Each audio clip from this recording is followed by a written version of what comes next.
On to the positives of pre-season.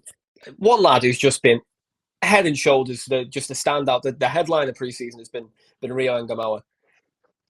I've seen a lot of young lads come through at different clubs. You know, I remember Jordan Ibe, I remember Sterling. Like Sterling specific, I have very, very, very, very, very vague memories, if not memories that have been implanted into me by documentaries of the likes of Owen. But just before my time, but I still know of it. You look at Rio, and what you've got there is a 16-year-old who potentially has the ability to go and start somewhere. Which, listen, that's a massive statement to make on a young lad. I don't think he can start for us. I wouldn't want him to. I want him to take his time. I don't want to put too many minutes in his legs. But what's the ceiling for this player? Like, how excited are you by him? No, I'm very excited. You see a lot of the comparisons mainly because of their age. To, the ceiling of someone like Lamine Yamal, but he's not obviously at that level yet. But he's someone who's really, really exciting. I think we only saw him once last season in the FA Cup, but this pre-season, he's been really impressive. I think the main thing is, like you said, we've seen a lot of young players come through, but how brave he is on the ball. Yeah. At such a young age, like you can't teach that.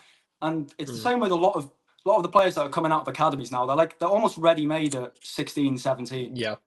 It's impressive. Like, I wouldn't say he's got weaknesses in his game. Obviously, he's got things that he has to improve on, but you don't look at his game and think, that's a massive hole in his game anymore. And you would back in the day with like other players, in the early 2010s and stuff. But I think academies have to get the real credit about producing these players, because it's the same with like Nioni.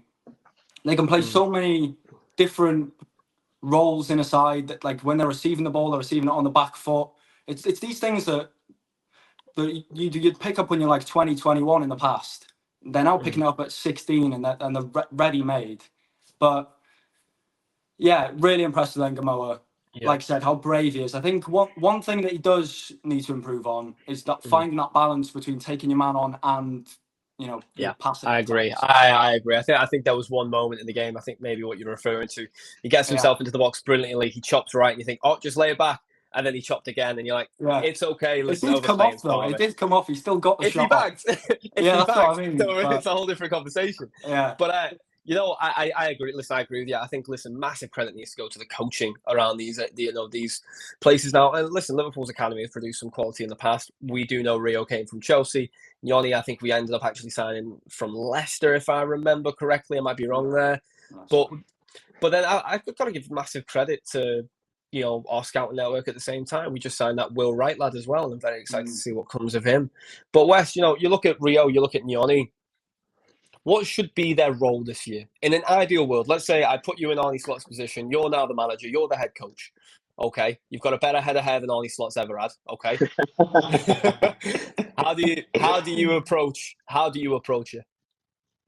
You see, with me, I would approach it where I'll play them in the Carabao games, in the Carabao Cup games, and FA Cup games. Like when we play the Roundseas, the Plymouths. I know we lost last year, but then I think this year, I think the boys will beat them, to be honest, if we play them again. So I'll play them in those games because, I don't want to put pressure, because I'm not confident of saying, of course, Che and Dio are good players, but then I'm not confident saying that, okay, these guys are going to go win me the league, or let me put pressure on them to win me the league. I think that can make them or break them. Yes, it worked for Lamine Yamal, it worked for certain players, but then these type of players, we don't know if it's gonna work for them. So I can't put pressure on Rio and Trey. I think maybe we give them Carabao Cup games, FA Cup games, or maybe if, let's say, we're playing Morris Sunday and then we're winning 5-0. Maybe in the last 10 minutes you can draw them on. Let's just get the feeling of the game. But then for me, I think they should be training with the first team by now to get the understanding of how things go. And then when maybe we get an injury crisis and touch wood,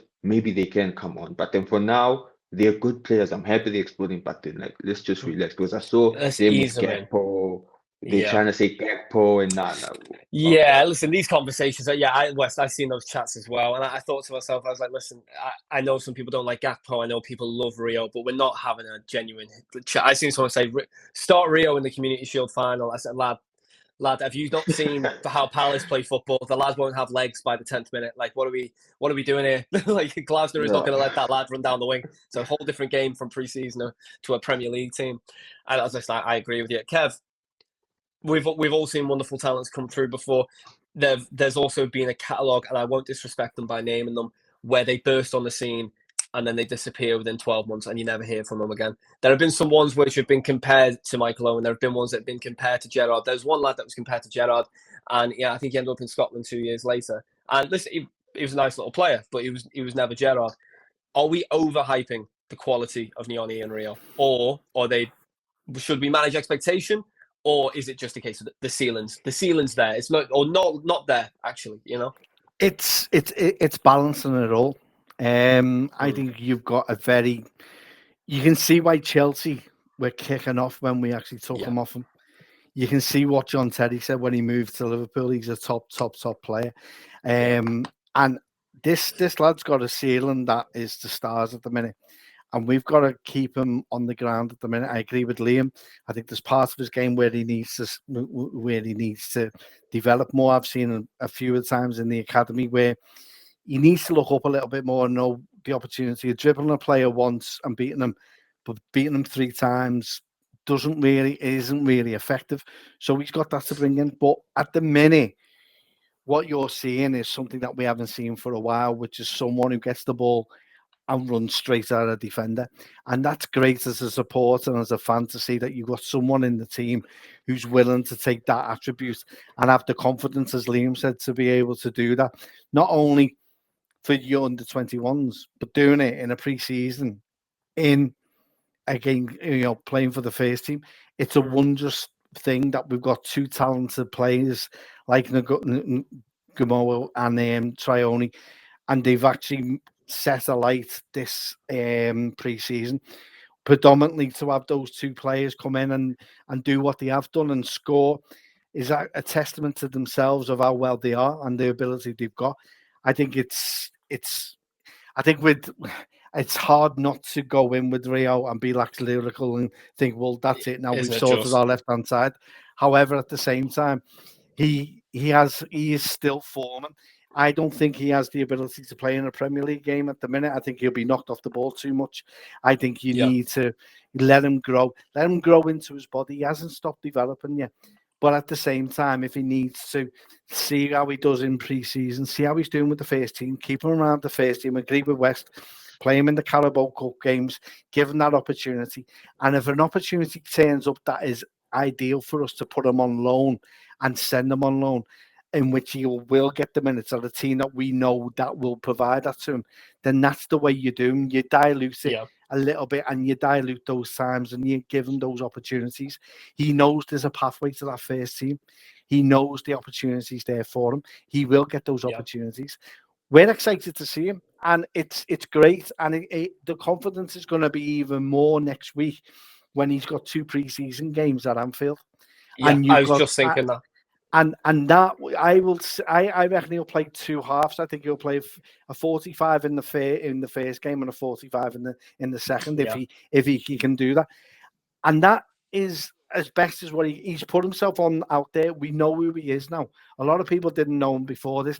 I think it's hard not to know Rio because of what's gone on with Chelsea and stuff. But we've got an absolute wonder star on our hands, and we've got to treat it with a bit of delicacy, but at the same time give him his opportunities and don't take that flair away from him.